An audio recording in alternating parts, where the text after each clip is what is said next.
Olá, quarto ano A, como é que vocês estão? Espero que estejam todos bem e terminando as atividades, tá? Hoje a gente finaliza a 25ª semana, certo? Isso quer dizer o quê? Que amanhã, quinta-feira, é dia da nossa avaliação online do terceiro bimestre. Então fica de olho que amanhã eu vou colocar o link, né? Vou postar o link lá no grupo do WhatsApp do formulário de avaliação.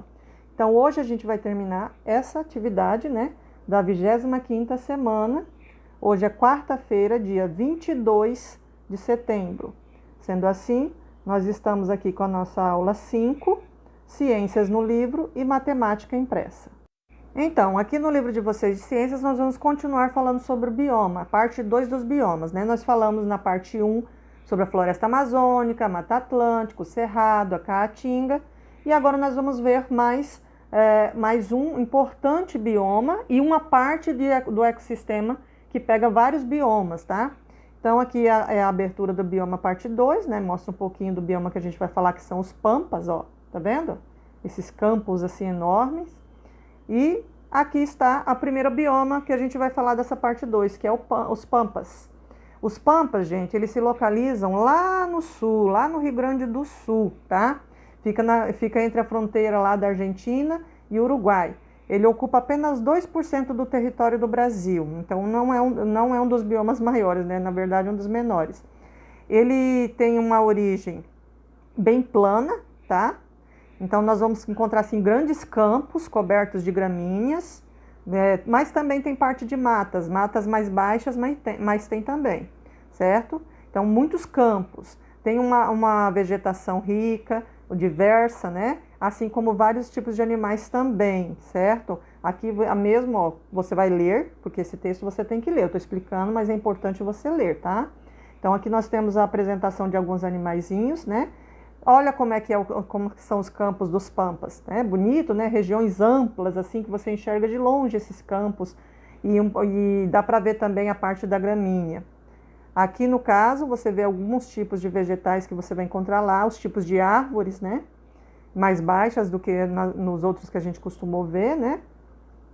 Nos pampas eles usam muito a questão da pecuária, a criação de gado, e a monocultura, que é o cultivo de alguns tipos de produtos, né? Como, por exemplo, a uva, né? Plantação de uvas, tá vendo aí, ó? Isso, infelizmente, você sabe, né? Toda vez que você vai fazer uma plantação em algum lugar, seja do que for, acaba destruindo a parte natural de lá. Então, como todos os outros biomas, os pampas também passam por momentos de destruição, de degradação, né, da sua biodiversidade, através também da destruição, poluição, mas também da agropecuária, certo? Porque aí você utiliza o local para poder fazer esses tipos de cultivos e criações. Então, esse é o bioma do Pampas, né? Fica no sul, especificamente no Rio Grande do Sul, muitos campos, muitas gramíneas, né?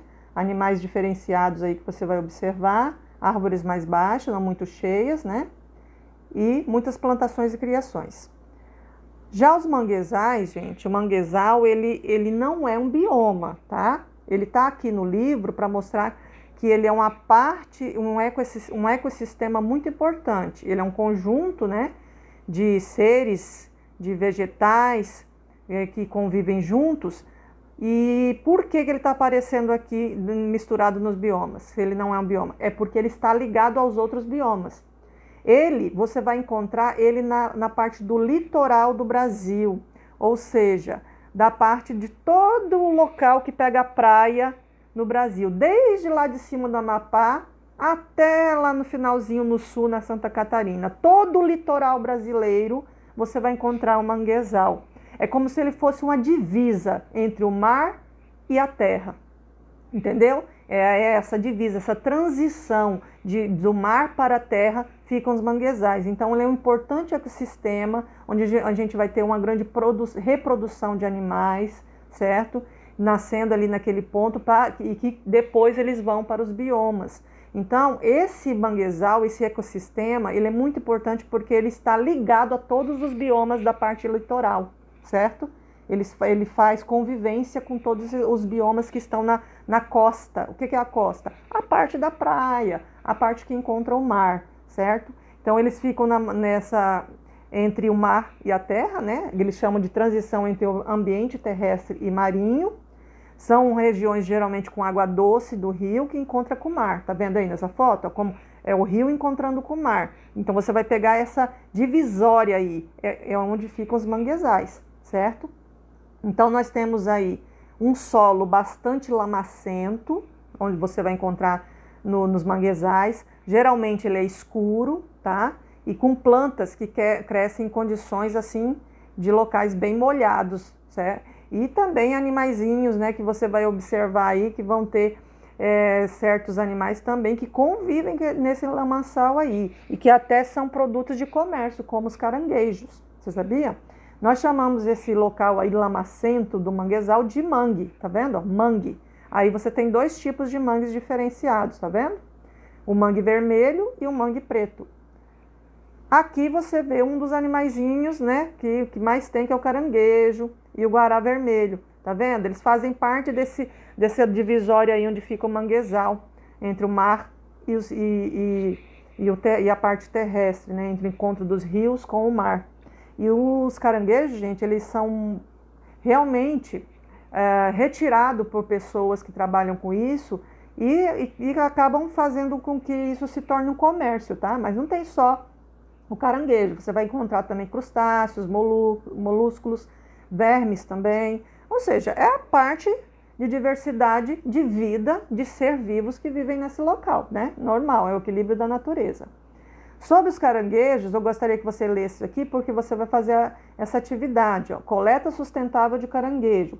Quando a gente fala sustentável, a gente quer dizer que a gente pode usar, mas a gente usa de uma maneira que não vai acabar com aquilo ali, que não vai destruir, certo? Então, os catadores de caranguejo que trabalham com isso, eles sabem a época certa que pode pegar os caranguejos, a época certa que eles podem mexer, a quantidade que eles podem pegar para não acabar. Por exemplo, se tiver na época de reprodução, eu não posso ficar lá pegando, recolhendo para poder, né, fazer o comércio deles. Então, os catadores que vivem disso, eles já sabem. Mas, infelizmente, há outras questões, né, que pessoas que não trabalham com isso e acabam fazendo a coleta indiscriminada. O que significa? Coletando em época errada. E isso pode prejudicar o nascimento desses caranguejos. A degradação, ou seja, a destruição e a poluição dos locais também prejudica o ambiente do manguezal e, claro, né, a vida dos caranguejos e dos animais que vivem lá. Então, sabendo disso aí, pensa comigo quais são as ações que a gente poderia fazer para preservar a vida desses caranguejos nos manguezais, a reprodução deles. Quais são as atitudes que poderiam ser feitas para ajudar isso daí? Aí você vai escrever aí a sua resposta, tá? E a número 2 diz assim, geralmente quando você fala de gramíneas, lá quando falava dos pampas, né? Lá nos pampas fala que eles são grandes campos com gramíneas. Quando você pensa em gramínea, você pensa logo em quê? Em um campo verde, cheio de grama, não é isso? Pois é, mas você sabia que tem alguns tipos de vegetais conhecidos pela gente que também são gramíneas?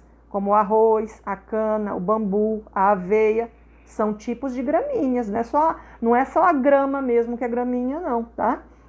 Isso é uma curiosidade. É interessante você pesquisar a respeito, não precisa responder aqui, mas é legal você pesquisar a respeito, né? Sobre os outros exemplos de gramíneas que existem, que a gente não conhece. Porque geralmente a gente pensa só na grama e nos campos, né? Como foi visto ali nos pampas, certo? Então essa 2 é mais para você pensar, para uma curiosidade, e a número 1 para você pensar em ações e escrever para a gente, para preservar o manguezal e a vida dos caranguejos, ok? E aqui na parte da atividade impressa de matemática, nós vamos continuar falando sobre o que a gente está comemorando essa semana, que são as árvores, né? Então, em matemática, eu trouxe a árvore dos fatos. Fatos, gente, você pensa assim, mas o que é fatos dentro da matemática, né? Fatos são as continhas, tá? É outro nome que se dá às continhas. Então, os fatos são as nossas continhas aqui. Então, a árvore dos fatos, eu tenho as continhas de multiplicação e de divisão. O resultado delas está aqui embaixo, está nos frutos, né, que são essas maçãs aí, ó. Cada fruto, cada maçã está com um resultado diferente dentro.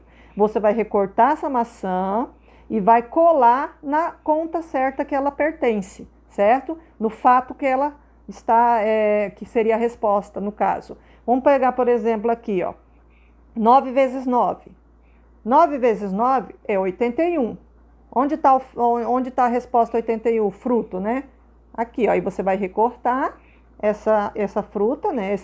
Essa maçã, e vai colar aqui do ladinho da conta, que ela é o resultado, 9 vezes 9, ok? É isso, é bem simples. Você vai recortar lá embaixo e colar os frutos aqui em cima, de acordo com o resultado das multiplicações e das divisões, certo?